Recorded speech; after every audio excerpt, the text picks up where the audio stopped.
백다방 아메리카노 한 잔 1,500원. 어제 이거 한 잔 드신 분 꽤 계실 겁니다. 전국에 1833개, 웬만한 편의점만큼 깔려 있으니까요. 이 매장을 가진 회사가 더본코리아입니다. 백종원 대표 회사죠. 그런데 이 회사 작년에 237억 원 적자를 냈습니다. 올해 1분기 매출은 1년 전보다 28.1% 줄었고요. 커피는 그대로 팔렸는데 말이죠. 이상하지 않으세요? 손님이 줄어서가 아니었습니다. 가게가 줄어서였어요. 이 문장 하나만 기억하시면 오늘 영상의 절반은 이해하신 겁니다. 더본코리아는 손님한테 음식을 파는 회사가 아니라 가맹점한테 식자재를 파는 회사입니다. 그러니까 이 회사의 매출은 손님이 몇 명 왔느냐가 아니라 가게가 몇 개 열려있느냐로 결정돼요. 가게가 늘면 매출이 늘고 가게가 멈추면 매출도 그 자리에서 멈춥니다. 지금 벌어지고 있는 일이 정확히 그겁니다. 그리고 그 가게를 열게 만든 힘은 회사가 아니라 사람 한 명이었습니다. 숫자로 먼저 크기를 잡고 가죠. 더본코리아가 운영하는 외식 브랜드는 25개입니다. 백다방, 홍콩반점, 0410, 새마을식당, 백보이 피자, 역전우동, 이름만 들어도 한 번쯤 지나쳐 보셨을 간판들이죠.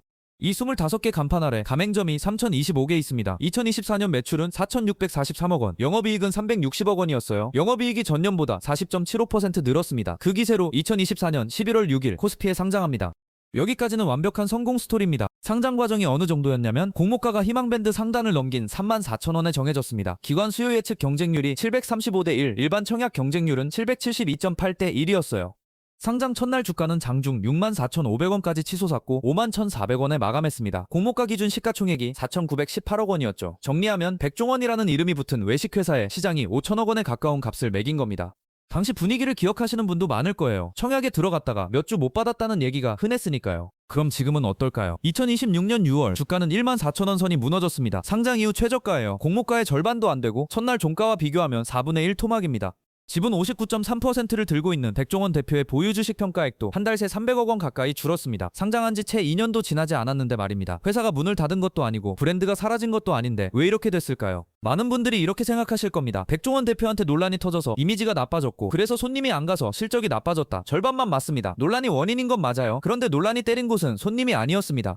소비자가 아니라 창업자, 그러니까 가게를 새로 열려던 사람들이었어요. 이 차이가 왜 훨씬 더 치명적인지 이해하려면 이 회사가 정확히 어디서 돈을 버는지부터 봐야 합니다. 오늘은 세 가지를 순서대로 보겠습니다. 첫째, 더본코리아가 브랜드를 25개나 계속 찍어낸 진짜 이유. 둘째, 이 회사의 성장 엔진이 사실은 회사 조직이 아니라 사람 한 명이었다는 것. 셋째, 그 엔진이 멈추자 숫자가 어떻게 뒤집혔고 지금 회사가 어떤 수술을 하고 있는지. 마지막 세 번째가 오늘의 핵심입니다. 이 회사 자기 성장 엔진을 스스로 떼어내는 중이거든요. 먼저 기원부터 봅시다. 백종원 대표가 외식업에서 찾아낸 건 대단한 레시피가 아니었습니다. 1993년 서울 논현동 쌈밥집으로 시작해 브랜드를 하나씩 늘리면서 발견한 건 식당이 망하는 진짜 이유가 요리 실력이 아니라 원가라는 사실이었어요. 동네 삼겹살집 사장님 혼자서는 고기를 싸게 못 삽니다. 물량이 작으니까요. 그런데 같은 간판을 단 100개 매장이 한꺼번에 주문하면 단가가 확 내려갑니다. 이 차이를 사업으로 만든 회사가 더본코리아입니다. 그래서 이 회사의 정체를 한 문장으로 정리하면 이렇습니다. 더본코리아는 식당 체인이 아니라 식자재 도매상입니다. 가맹점주는 간판과 레시피를 받는 대가로 로열티를 냅니다. 그런데 더본코리아 매출에서 로열티가 차지하는 몫은 생각보다 작아요. 훨씬 큰 건 가맹점이 매달 본사에 주문하는 소스, 고기, 원두, 포장재 같은 식자재 공급 매출입니다. 실제로 전체 매출의 86%에서 90% 가까이가 가맹사업에서 나오는데 그 안에서 가장 큰 덩어리가 바로 이 물류예요. 쉽게 비유하면 이렇습니다. 프랜차이즈 본사는 식당이라기보다 자판기 회사에 가깝습니다. 자판기를 파는 게 목적이 아니라 그 안에 채워 넣을 음료를 계속 파는 게 목적이죠. 자판기가 어느 골목에 놓이든 안에 들어가는 건 전부 본사 물건입니다. 그래서 본사가 매일 들여다보는 숫자는 손님 수가 아니라 자판기 대수예요. 매장이 하나 열리면 매출 파이프가 하나 깔리는 거고 매장이 닫히면 그 파이프가 그대로 잠깁니다. 그러니까 더본코리아의 매출 공식은 아주 단순합니다. 열려있는 점포 수 곱하기 점포 하나가 본사에 넣는 발주액, 이 두 개가 거의 전부예요. 여기서 무서운 게 하나 있습니다. 점포 수는 늘어날 때만 매출을 밀어올리는 게 아니라 줄어들면 매출을 그대로 깎아냅니다. 한번 깔린 파이프가 잠기면 다음 달 발주부터 바로 사라져요. 이 구조가 나중에 이 회사를 어떻게 뒤집어 놓는지 조금 뒤에 숫자로 보여드리겠습니다. 그럼 여기서 질문 하나 드리겠습니다. 왜 브랜드가 25개나 될까요? 보통은 이렇게 생각하죠. 여러 분야에 진출해서 위험을 분산하려고. 그런데 구조를 알고 보면 이유가 전혀 다릅니다. 프랜차이즈는 같은 브랜드를 같은 상권에 2개 넣을 수 없어요. 영업지역이 겹치면 기존 점주가 죽으니까요. 그러면 그 상권에서는 더 이상 점포를 늘릴 수 없습니다. 파이프를 더 깔 자리가 없는 거죠. 그래서 나온 답이 간판을 바꾸는 겁니다. 이미 홍콩 반점이 있는 골목에 새마을식당을 넣고 그 옆에 백다방을 넣고 다시 백보이 피자를 넣습니다. 브랜드는 다르지만 본사는 하나고 식자재를 대는 물류망도 하나예요. 다시 말해 25개 브랜드는 25개의 사업이 아니라 같은 파이프를 더 깔기 위한 25개의 출입구였습니다. 이게 더본코리아 다브랜드 전략의 진짜 정체입니다. 사업 다각화가 아니라 상권 침투 전략이었던 거죠. 이 전략은 굉장히 효율적입니다. 브랜드 하나 만드는데 공장을 새로 지을 필요가 없거든요. 메뉴를 구성하고 간판을 디자인하고 기존 물류에 품목 몇 개만 얹으면 새 브랜드가 하나 나옵니다. 대신 조건이 하나 붙습니다. 새 간판을 걸었을 때 사람들이 저거 백종원 브랜드네 하고 바로 알아봐야 해요. 안 그러면 그냥 이름 모를 신생 브랜드일 뿐이니까요. 여기서 이 회사의 두 번째 엔진이 등장합니다. 정리하면 이렇습니다. 25개 브랜드를 계속 찍어낼 수 있게 만든 힘, 새 간판이 걸리자마자 창업 문의가 들어오게 만든 힘이 따로 있었다는 뜻이에요. 그건 광고비가 아니었습니다. 마케팅 조직도 아니었고요. 사람 한 명의 얼굴이었습니다. 그리고 바로 이 지점이 더본코리아를 다른 프랜차이즈와 완전히 다른 회사로 만든 동시에 지금의 위기를 만든 원인이기도 합니다. 두 번째 파트에서 이 엔진을 뜯어보겠습니다. 프랜차이즈 본사가 점포를 늘리려면 보통 돈이 꽤 듭니다. 창업박람회에 부스를 내고 광고를 돌리고 영업사원이 예비 창업자를 직접 만나야 하죠. 이 비용이 만만치 않습니다.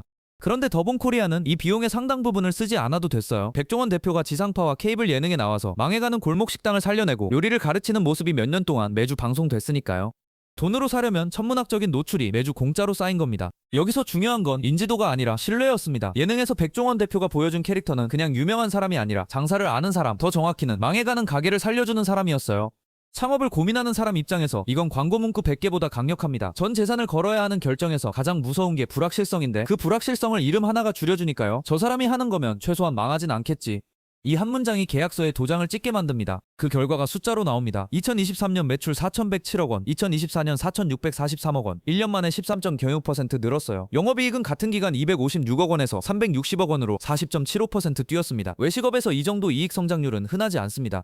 그리고 이 성장의 상당 부분은 새로운 점포가 열렸기 때문에 생긴 겁니다. 아까 말씀드린 공식 점포수 곱하기 발주액이 그대로 작동한 결과죠. 2024년 11월 6일의 상장은 이 구조가 정점을 찍은 순간이었습니다. 시장이 이 회사의 값을 매겼는데 뜯어보면 사실상 백종원이라는 개인 자산의 값을 매긴 것에 가까웠어요. 공모가 34,000원, 시가총액 4,918억 원. 첫날 장중에는 64,500원까지 올랐고요. 이때 회사가 조달한 자금은 앞으로 더 많은 파이프를 깔기 위한 연료였습니다. 계획대로였다면 점포는 계속 늘었어야 했죠. 그런데 바로 이 지점에 구조적인 약점이 숨어 있습니다. 개인의 신뢰는 획득 비용이 거의 0입니다. 회사가 돈을 들여 만든 게 아니니까요. 대신 통제 비용은 사실상 무한대예요. 회사가 관리할 수 없는 곳에서 그 신뢰가 깨질 수 있거든요. 브랜드는 회사 자산이라 회사가 지킬 수 있습니다. 그런데 사람의 평판은 회사 자산이 아닙니다. 그런데도 이 회사의 매출은 거기에 통째로 묶여 있었어요. 게다가 상장은 이 약점을 오히려 키웠습니다. 비상장 회사일 때는 논란이 나도 회사 안의 일로 끝날 수 있었어요. 상장하고 나면 다릅니다. 백종원 대표는 지분 59.3%를 가진 최대주주이자 회사 매출을 만들어내는 얼굴이자 동시에 방송에 나오는 공인입니다. 이 세 개가 한 사람한테 겹쳐 있으면 어느 한쪽에서 난 불이 나머지 두 곳으로 그대로 번져요. 주가가 떨어지면 개인이 욕을 먹고 개인이 욕을 먹으면 가맹 문의가 끊기고 가맹이 끊기면 다시 주가가 떨어집니다. 그리고 실제로 불이 났습니다. 그것도 한 번이 아니라 2년에 걸쳐 연달아서요. 여기서부터가 이 케이스의 진짜 핵심입니다. 논란이 있었다는 사실 자체는 뉴스로 이미 다들 아실 거예요. 우리가 봐야 할 건 그 논란이 이 회사의 어느 부품을 정확히 때렸는가입니다. 소비자였을까요? 아니면 다른 쪽이었을까요? 답은 앞에서 이미 말씀드렸습니다. 시작은 런던 볼카치였습니다. 2024년 6월 일부 가맹점주들이 본사 영업사원이 말한 예상 매출과 수익률이 부풀려진 정보였다며 더본코리아를 공정거래위원회에 신고했습니다. 이후 국회 을지로위원회 중재까지 갔어요. 유감 표명과 점주 1인당 7천만 원 지급을 담은 권고안이 나왔지만 2026년 3월 회사가 이를 거부하면서 중재는 결렬됐습니다. 여기서 손상된 게 뭔지 보세요. 소비자 신뢰가 아닙니다. 예비 점주의 신뢰였습니다. 그 다음은 회사 전반으로 번졌습니다. 원산지 표시 문제, 위생 이슈, 식품 표시와 광고 관련 논란, 농지법 위반 의혹까지 상장 직후부터 줄줄이 제기됐어요. 그리고 2026년 7월에는 법원이 백종원 대표가 오랫동안 이야기해온 대패 삼겹살 최초 개발이라는 설명을 사실이 아니라고 판단했습니다. 대패 삼겹살은 1980년대 후반부터 이미 유행하던 음식이라는 거였죠. 개인의 전문성과 정직함이 곧 자산이던 회사에서 사법부가 그 설명을 부정한 겁니다. 이게 왜 그렇게 치명적일까요? 다시 공식으로 돌아가 보죠. 매출은 점포수 곱하기 발주액입니다. 만약 논란이 소비자를 때렸다면 뒷자리, 그러니까 발주액이 줄었을 겁니다. 손님이 덜 오니까 가게가 재료를 덜 시키겠죠. 그런데 실제로 무너진 건 앞자리였습니다. 새로 가게를 열려는 사람이 사라졌어요. 백종원이 하니까 믿고 한다가 창업 이유였는데 그 이유가 흔들린 겁니다. 곱셈의 앞자리가 멈춰버렸습니다. 숫자로 확인해 보시죠. 2025년 더본코리아의 국내 직가맹점 출점은 247개였습니다. 전년 459개에서 46.2% 줄었어요. 반대로 폐점은 256개, 전년 177개에서 44.6% 늘었습니다. 그러니까 문을 연 가게보다 닫은 가게가 더 많아진 거예요. 폐점이 출점을 앞지른 건 이 회사 창사 이래 처음입니다. 2026년 1분기에는 격차가 더 벌어졌습니다. 출점 37개, 폐점 69개. 파이프가 깔리는 속도보다 잠기는 속도가 2배 가까이 빨라진 겁니다. 그러면 매출은 어떻게 됐을까요? 2025년 매출은 3,612억 원으로 22.2% 줄었습니다. 영업손실 237억 원, 순손실 134억 원으로 적자 전환했고요. 2024년에 360억 원 흑자였던 회사가 1년 만에 237억 원 적자가 된 겁니다. 이익이 600억 원 가까이 뒤집힌 거죠. 2026년 1분기도 매출 796억 원으로 28.1% 감소, 영업손실 42억 원이었습니다. 곱셈의 앞자리가 멈추면 이렇게 됩니다. 여기서는 공정하게 회사 쪽 설명도 짚고 가야 합니다. 더본코리아는 적자의 상당 부분이 가맹점 지원 때문이라고 밝혔습니다. 외식 경기가 나빠진 상황에서 대규모 프로모션을 지원하고 로열티를 인하했는데 그 비용이 그대로 본사 손익에 반영됐다는 거예요. 이건 실제로 사실입니다. 점주를 살리려고 쓴 돈이 본사 적자로 잡힌 부분이 분명히 있습니다. 그리고 회사는 1분기 기준 현금성 자산과 단기 금융상품을 합쳐 약 1967억 원을 들고 있어요. 당장 무너질 회사는 아니라는 뜻입니다. 다만 더 불편한 사실이 하나 남아있습니다. 브랜드가 25개면 위험이 분산됐다고 생각하기 쉬운데 실제 숫자는 정반대예요. 백다방 한 브랜드가 전체 가맹점 3025개 중 1833개, 61%를 차지합니다. 매출 비중도 37%가 넘고요. 백다방과 홍콩 반점 2개를 합치면 매출의 절반을 넘습니다. 게다가 2026년 1분기에 25개 브랜드 중 점포가 순증한 건 백다방 하나뿐이었어요. 분산이 아니라 극단적인 집중이었던 겁니다. 그래서 지금 이 회사는 아주 이상한 수술을 하고 있습니다. 2026년 5월 14일 더본코리아는 백다방의 새 로고 2종을 특허청에 출원했습니다. 기존 로고의 핵심이었던 백종원 대표의 얼굴이 빠지고 그 자리에 웃는 얼굴 캐릭터와 커피잔 모양 캐릭터가 들어간 디자인이었어요. 회사는 확정안이 아니라 검토 중인 시안이라고 설명했습니다.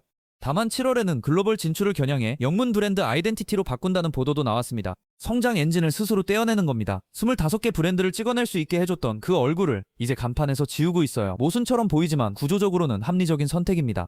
개인의 묶인 매출은 그 개인이 흔들릴 때마다 같이 흔들리니까요. 언젠가 한 번은 해야 할 분리였고 지금이 그 시점이 된 것뿐입니다. 문제는 이게 시간이 아주 오래 걸리는 수술이라는 점이에요. 얼굴을 지우는 건 하루면 되지만 그 자리를 대신할 신뢰를 쌓는 데는 몇 년이 걸립니다. 이 사례에서 뽑을 수 있는 원칙은 3가지입니다. 첫째, 창업자 개인의 명성은 가장 싼 마케팅이지만 가장 비싼 부채입니다. 얻을 때는 사실상 공짜인데 잃을 때는 회사가 통제할 방법이 없어요. 재무제표 어디에도 안 적혀 있지만 실제로는 이 회사의 최대 자산이자 최대 부채였습니다. 둘째, 확장이 곧 매출인 사업 모델은 확장이 멈추는 순간 제자리가 아니라 후진합니다. 점포는 늘 때 천천히 늘지만 닫을 때는 한꺼번에 닫히니까요. 셋째, 브랜드 개수는 분산이 아닙니다. 25개 간판이 하나의 물류망과 하나의 이름에 묶여있으면 그건 25개 사업이 아니라 리스크가 25배로 노출된 하나의 사업이에요. 분산인지 아닌지는 개수가 아니라 무엇을 공유하고 있는지로 판단해야 합니다. 공유하는 게 많을수록 같이 무너집니다. 이건 프랜차이즈만의 얘기가 아니에요. 사업부를 여러 개 가진 회사, 제품 라인을 여러 개 가진 회사도 똑같이 적용됩니다. 앞으로의 갈림길은 2개입니다. 하나는 백다방을 앞세운 해외 진출이에요. 국내 외식 시장은 이미 포화라 점포를 더 깔 자리가 마땅치 않거든요. 해외에서 새 파이프를 깔 수 있다면 그 공식이 다시 돌아갑니다. 다른 하나는 국내에서 사람 이름 대신 브랜드 자체의 신뢰를 다시 만드는 겁니다. 둘 다 시간이 걸리고 그동안 손익은 계속 압박을 받겠죠. 한 문장으로 정리하면 이렇습니다. 더본코리아는 음식이 아니라 출점을 팔던 회사였고 지금은 그 출점을 만들어내던 얼굴을 스스로 떼어내는 중입니다. 오늘 내용이 도움이 되셨다면 구독과 좋아요 부탁드립니다. 여러분은 어떻게 보시나요? 간판에서 백종원이라는 이름을 지우는 선택이 맞다고 보시는지 아니면 그 이름이 여전히 이 회사의 가장 큰 자산이라고 보시는지 댓글로 남겨주세요. 다음에도 비즈니스의 구조를 해부해보겠습니다. 감사합니다.